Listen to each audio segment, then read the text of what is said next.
Welcome to The Alignment Show, featuring conversations with folks who have taken steps to identify their highest values and align their lives around them.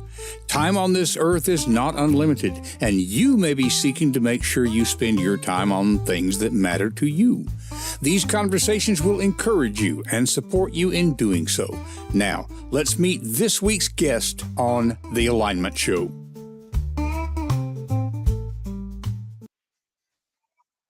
Hello, good morning, good evening, good afternoon, wherever you are in the world. Welcome once again to The Alignment Show. So we have a guest coming up today who will give you good insight into effective living. That's, after all, what we're about here, living your values to value your life. And so we will get to that in just a moment. But as we're starting out here, I want to remind you about a couple of things. As this episode goes out, the time is growing short if you want to be part of SalesWise Live. We've talked about that a few times in the last few weeks. I was just talking with Bob a little while ago, and he tells me that they actually are cutting off the registration for the January 29th virtual SalesWise Live because they're going to prepare a booklet. And so the 20th of January is the last opportunity. Now, as this is going out, that is just in 3 days, 4 days. So if you're picking up this episode a little bit later, then the opportunity has passed for that one. But they plan to do one quarterly. Now, those of you who are saying, "What the heck is SalesWise Live?" They've been doing this for a while. It is Bob Berg, Jeff West, Kim Angeli, all of them sales experts. And if you think of sales as being manipulation and taking advantage of people, this is the opposite of that. As Benjamin Franklin said, you can do well by doing good. That's kind of what this is based on. It's just genuine human connection and how to foster it, which is quite a challenge these days. So whether you are in commission sales, doing sales for a living, if you are in nonprofit, if you're in ministry, whatever, if you're in a situation to where you need to influence people, SalesWise Live will help you with that. Also, we are sponsored by my books. And let's move that over to the side there a little bit. Yeah, there we go. All of my books you can find by following this link. And those of you who are on with us audio only, you can go to donking.com. That's DONN dot. Wait a minute, I'm saying it wrong. DONNKING.com/books. By the way, you can get to the SalesWise thing by going to donking.com/saleswise.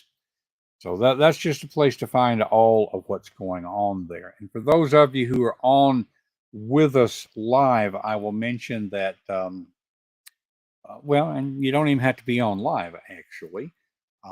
We have a free short story that's available to give you a little sample, sort of like getting a cheese sample at Kroger.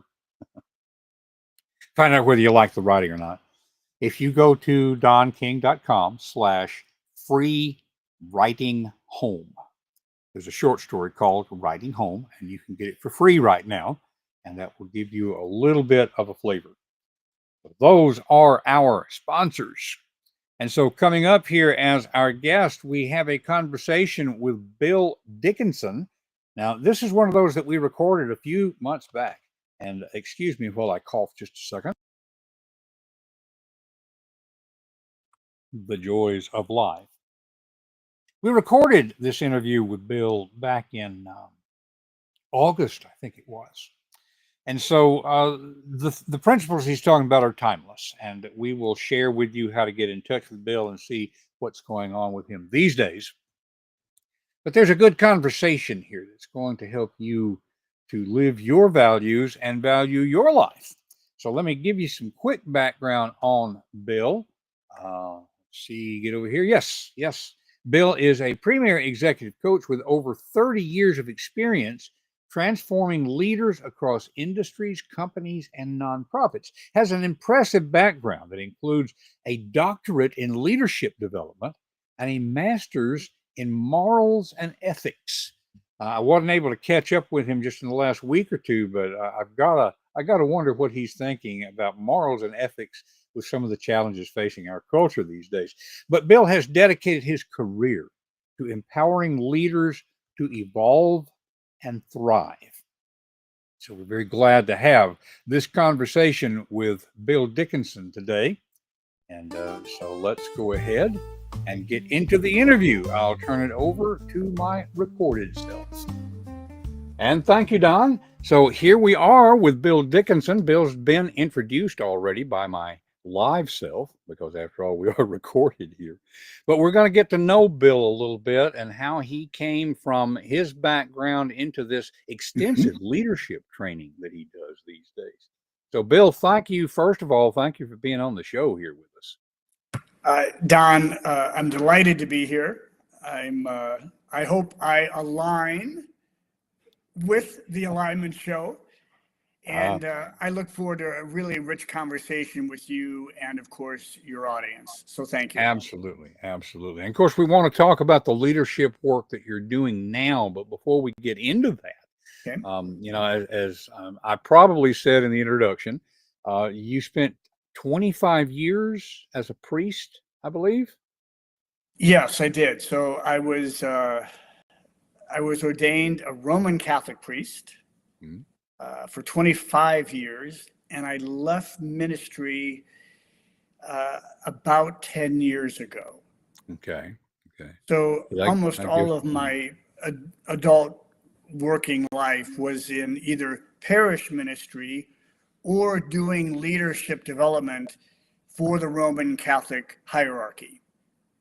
Okay, so that answers one question about how you got into leadership development. That was still while you were working with the church.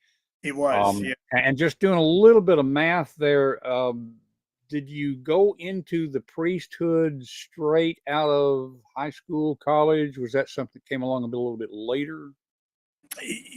Interestingly, I was considered a late vocation. Now, late vocation is because I did go into the seminary right after college. Actually, I spent 1 year working for Procter & Gamble Company in sales and marketing because I had been fighting priesthood. I really didn't want to do it. So I spent another 6 years in formation. So I was 29 when I was ordained, and the average man was probably 26, maybe 27 when they were ordained. So though now, not that age, at that age, 2 or 3 years difference can be a large difference. But from what I'm assuming is our perspective here now, later in life, 2 years is nothing. It is a blink of an eye. Yes, indeed, indeed. It does lead me to another question, which, in looking back on it now, do you think that year that you spent in sales and marketing before going to the priesthood, did that help you when it came to ministry? Did it help you when it came to helping to develop leadership within the Roman Catholic Church? You know, yeah. So I think any professional working experience outside of the church is going to be very beneficial to any, in this case, it's a man, because, you know, it's in Roman Catholic priesthood, it's men. So absolutely developmental for me as a young professional. Really, when I came to appreciate leadership was when I was in the seminary. I quickly observed we were not being prepared really for any type of interpersonal dynamic leadership support in both running a parish and leading a people. It was theology, it was doctrine, it was scripture, it was church history, good stuff, Mm-hmm. but it's not helping me to work with and for people. Yeah. And so Yeah. that's when I saw the gap was actually in the seminary. That makes a lot of sense to me, and I could see where that would lead to the need for, how would we put it, post-ordination training. I Oh, don't yeah. know, and for context, for listeners who don't already know, I pastor in the United Methodist Church, and so just in terms of church hierarchy, let's ask a side question here for a moment, not to throw anybody, any individual under the bus. But I have observed that there are at least some people who are in ministry who could not survive in the business world, if Oh, you know what I mean. no, Don, you're right. You're right. And when you add to that, the seminary training can focus more on essential stuff, but leaving off, it's almost like doctors who are trained in medical stuff, but who aren't trained in a bedside manner. Mm-hmm. Um, do you find that there are a lot of clergy who realize that gap after they're in the field already, and so they come seeking out training for leadership, for communication? Unfortunately, no. So there's not an awareness necessarily. I don't think so, Don. So and I'm not happy to say that. Mhm. I Realistic, think, but yeah. yes, I think, I've, yeah. So when I started, men sought ordination for any number of reasons. I'd like to think with big hearts, but they were probably not highly evolved Mm-hmm. or self-aware. And so therefore they go into ministry with a deficit Mm-hmm. on both how to lead themselves as well as any capabilities really to lead other people. So they're Mm-hmm. very dependent on their theological background, and that only goes so far. Yes. So Yes. I would agree. there are missed opportunities still, I think, today. Yeah. Yeah, that makes a lot of sense to me. In fact, I'm not sure how connected you remain to the hierarchy of the Catholic Church. I know, with a parallel here, we were talking about a minute ago with doctors and the medical training and bedside manner. I'm not a doctor, obviously, but I have friends who are, and they tell me that the education they're getting these days is more likely to emphasize things like patient relationships Mhm. and that sort of thing. Um, is it your sense that seminary training has not changed to accommodate that? I think generally speaking, you're correct. Okay. So Okay. whereas in the medical profession, that has become much more prominent. In other Mm-hmm. words, what are my people leader capabilities Mm-hmm. Mm-hmm. while I'm also a highly competent practitioner? I'm not sure that's happening still very well yet in Roman Catholic Church and in formation. Yeah. So Yeah. um, again, some opportunity there.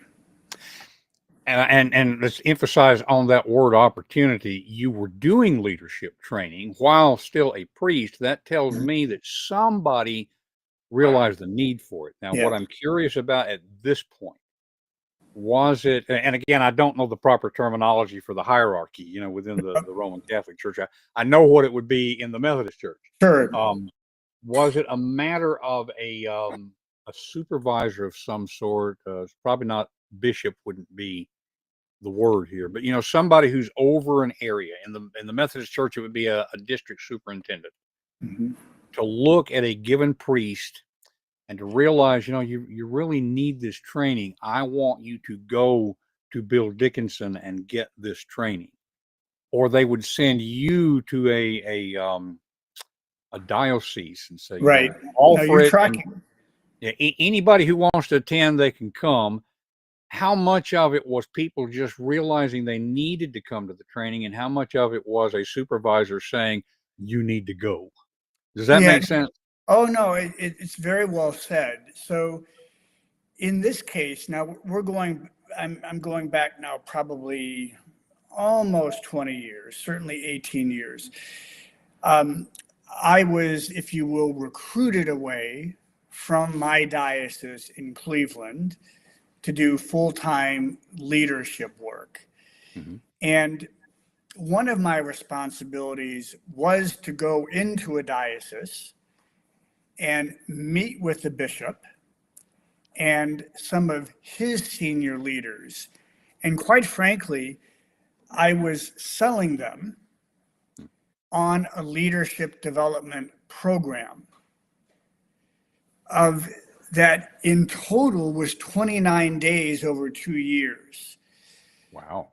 Okay. So it was being positioned as self leadership, one-to-one leadership, team leadership, and how to lead the organization, meaning the parish. Mm-hmm. That was attractive. So Oh. it had a run. Mm-hmm. It had a run because pastors in parishes were understanding, I don't know how to do some of this. And Bill Dickinson and the Catholic Leadership Institute are presenting some options for me.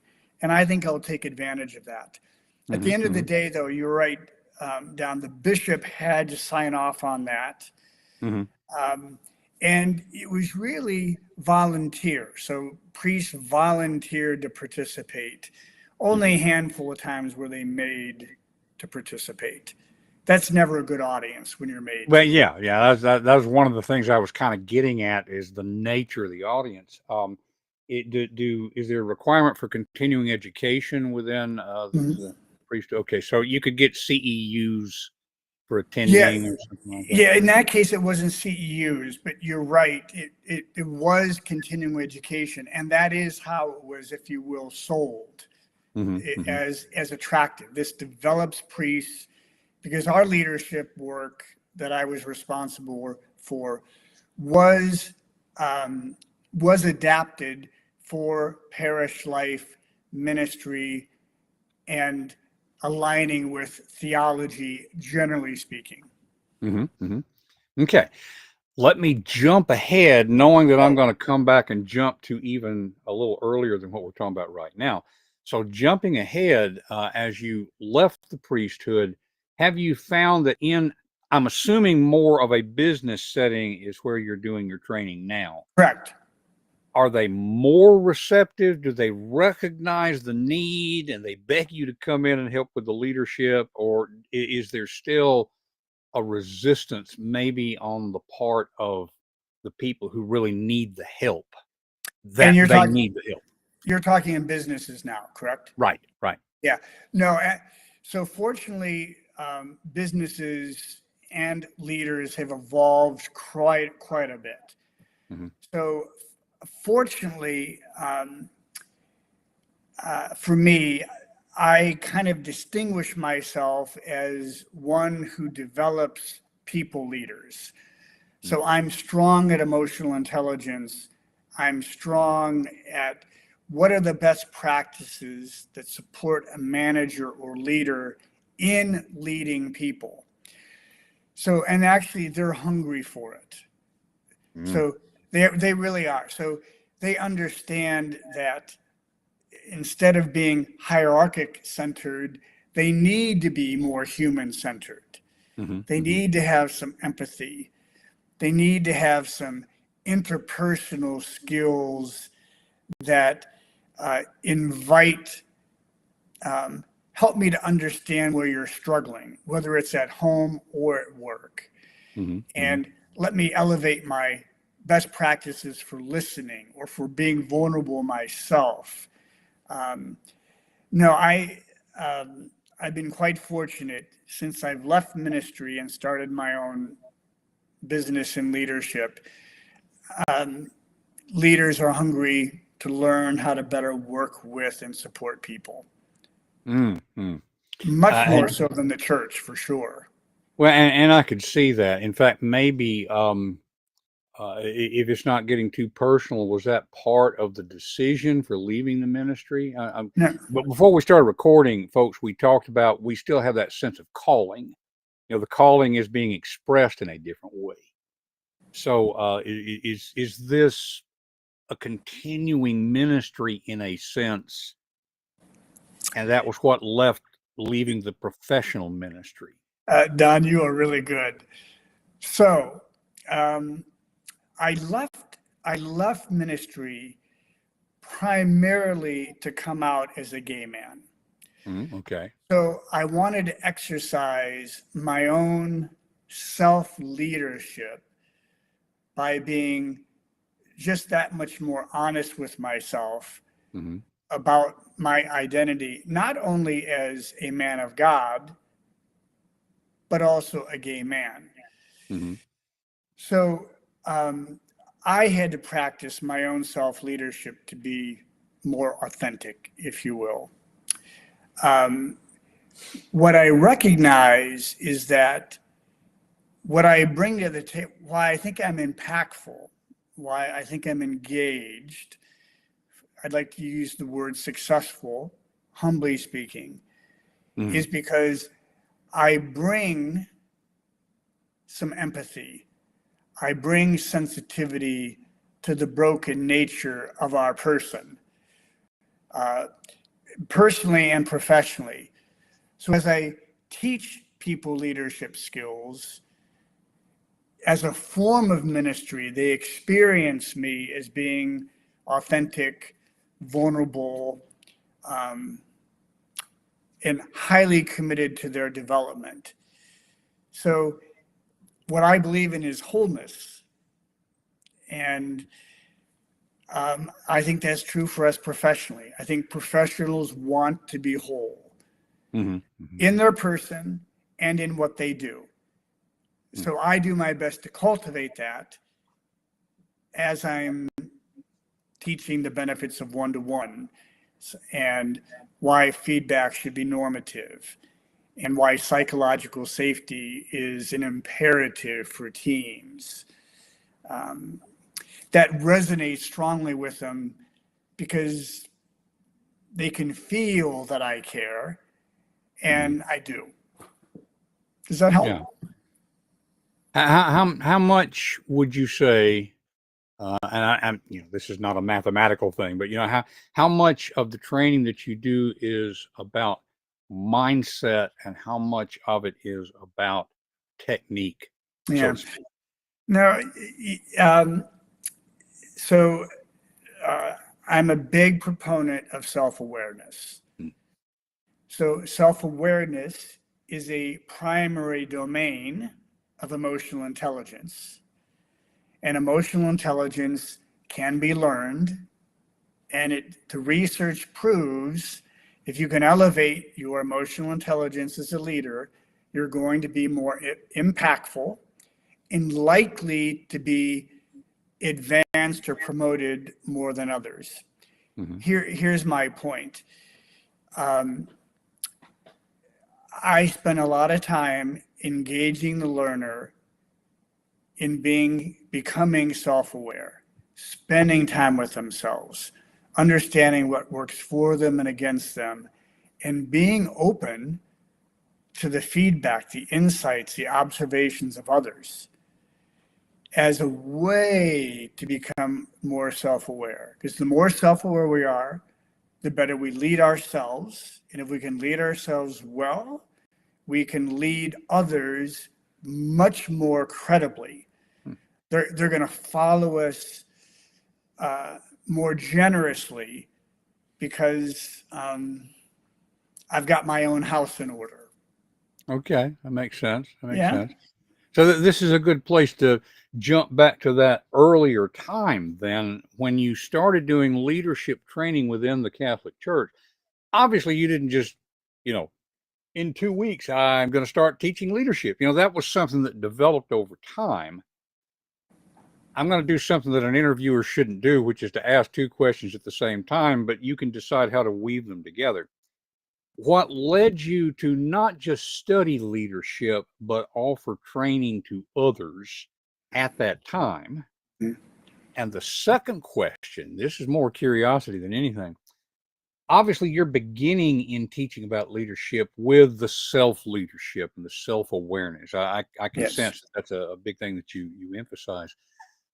You probably did not start as you were doing training within the Roman Catholic Church by saying, I'm a gay man and I have decided to declare that and that sort of thing.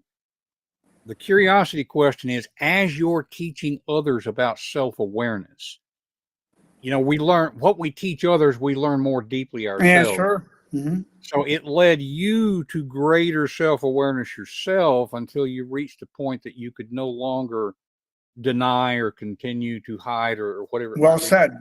So this is a complicated question, but coming back to the idea of how did you get started with that, and how did that almost force you into making a change? Yes. So I'm going to go back to early priesthood in parish. I've been in a parish a couple of years. And I had a pastor who was not a strong leader, really just not. Mm-hmm. So he was validating what I had already experienced in the seminary, is like, teach us how to interact with people and lead people and hang with people. So at the time, this is the early 1990s, Stephen Covey's book, The 7 Habits of Highly Effective People, was taking off. I read it.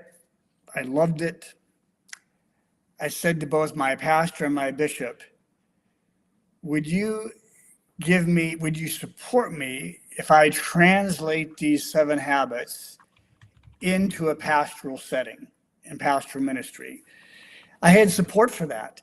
And I think primarily because they knew we didn't have anything concrete to support our leadership. So I adapted the material to support parish life. Mm-hmm. And it took off. It kind of got some, hear this the right way, it caught some ears in leadership on a national platform. Mm-hmm. So they asked if I would do something with and for them.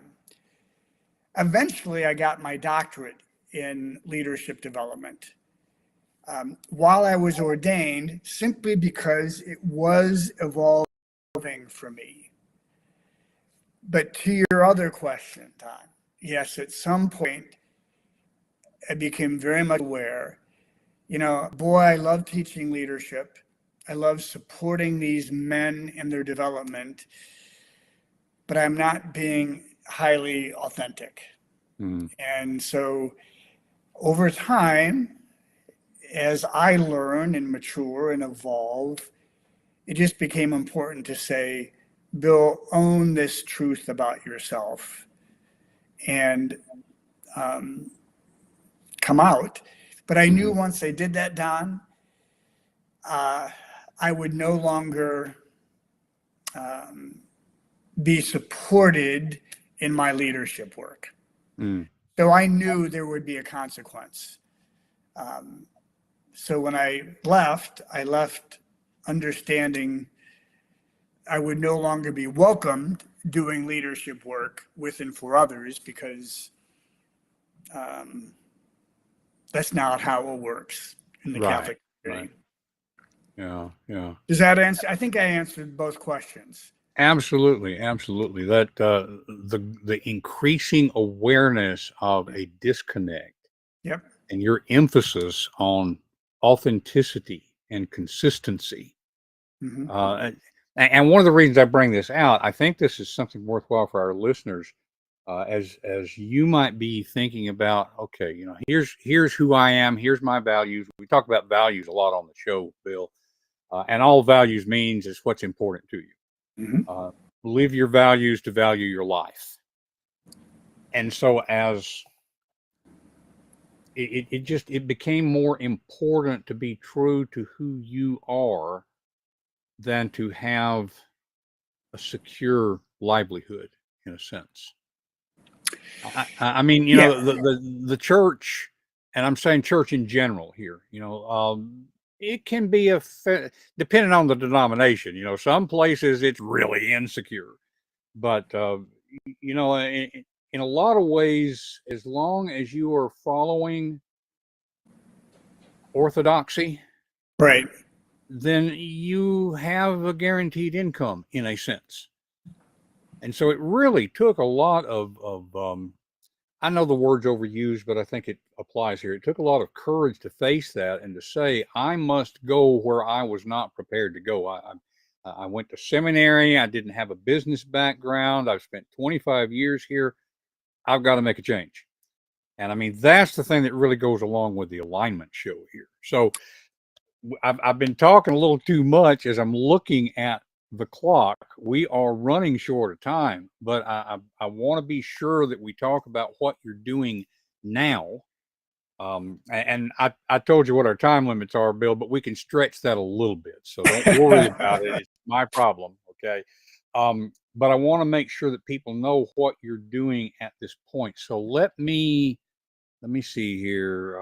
As I told you, sometimes this is like trying to run a starship. I've got your book up here.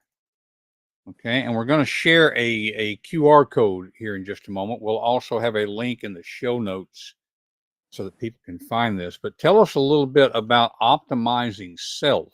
The subtitle is intriguing, a guided workbook to elevate your impact as a leader. So this is not just theory here. No, and again, thank you for the opportunity to do this. I do think it gets back to your meta question, Don. So the great realignment, many of us made a decision to at least look inside and say, is what I'm doing professionally fulfilling and meaningful for me? Is it contributing to my purpose and to my family and my community? So absolutely, more and more of us, and I believe in your audience, are beginning to say, am I doing what is important for me that allows me to thrive and be fulfilled and make a contribution? So if you're wrestling with that question, audience, good for you. Wrestle with it, hang with it, discover it. Now, I'd like to believe my book does facilitate that. It is Optimizing Self. So it's guided, which means there are probably audience members, 15 activities in there that equip you to take a look inside of you and answer some questions that may be important for you while still elevating or validating or affirming you. So this book allows you to celebrate you. So engage in the activities to better understand that larger purpose, to validate it or to tweak it. I do invite you in the book to make sure you're asking other people for some insights about who you are and how you behave, because that really informs your self-awareness. It helps you identify, in the book, it's going to help you identify what your brand is. How do you come across to people and why?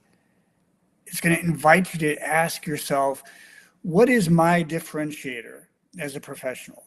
Why do people want to work with me and for me? Those are big questions, but they're big questions that actually illuminate you, help make you attractive to others professionally. Mm-hmm. So it guides you through a series of activities to enable you to reflect on you, be grateful for you, and advocate for you. Okay. Now, And it's for an a easy lot, read. very good, very good. For a lot of people, the book is a good, what would you say, introduction to the ideas when people want to to connect a little more deeply, we want to show your website here, C3 Leadership. And so confidence, competence, and credibility, those are the 3 C's. If somebody wants to go beyond the book's a great place to start. How would you be able to work with people to take this deeper?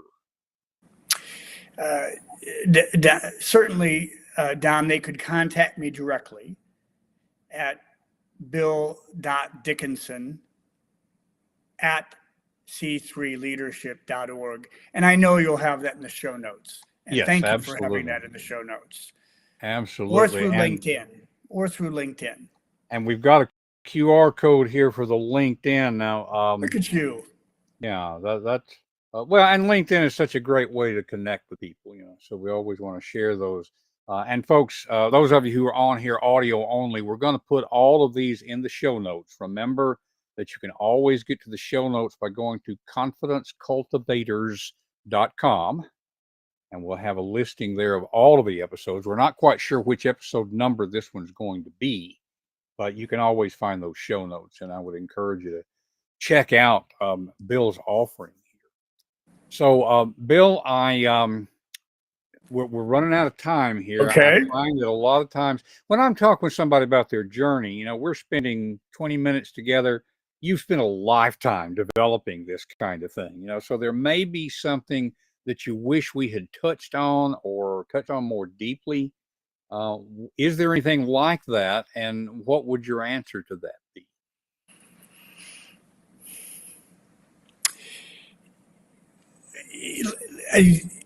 We have kind of gone there. However, let me say it this way. When we make a choice to better understand ourselves, to spend time with ourselves, what works for us and against us, I usually promote it as a professional opportunity and responsibility. What I'd like to do is help the audience make a connection. This helps you holistically, personally. So just your show does that, Don. So the alignment show, okay, we're aligning what's inside of us with what's important to us. Indeed. Or what we'd like it to be important to us. So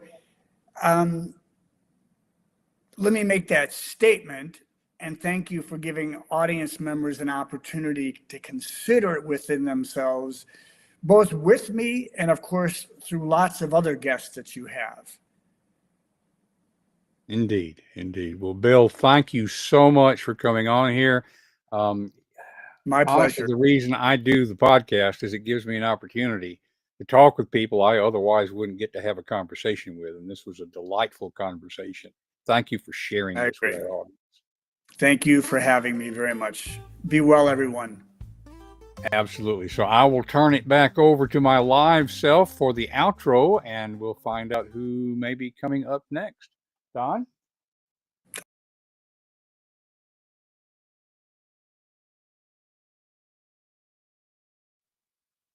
Took me a minute to find the switch there. Okay. So that was a great conversation with Bill, even though it was recorded some months ago. I mean, it's still so contemporary, so current. I posted a comment during the broadcast that living your values, to value your life, very often comes with a price. So don't fool yourself. Count the cost, as we find in the Bible. Count the cost. And be willing to pay that price, because living your life, living your values, and valuing your life, worth the cost. So glad that we could bring that back, that we could get Bill on here. Appreciate being live with us here. Connie Kennedy, I've known Connie for a while. She has a Facebook group called Seeing Goodness. Connie, if I'm saying that wrong, correct me. Seeing Goodness.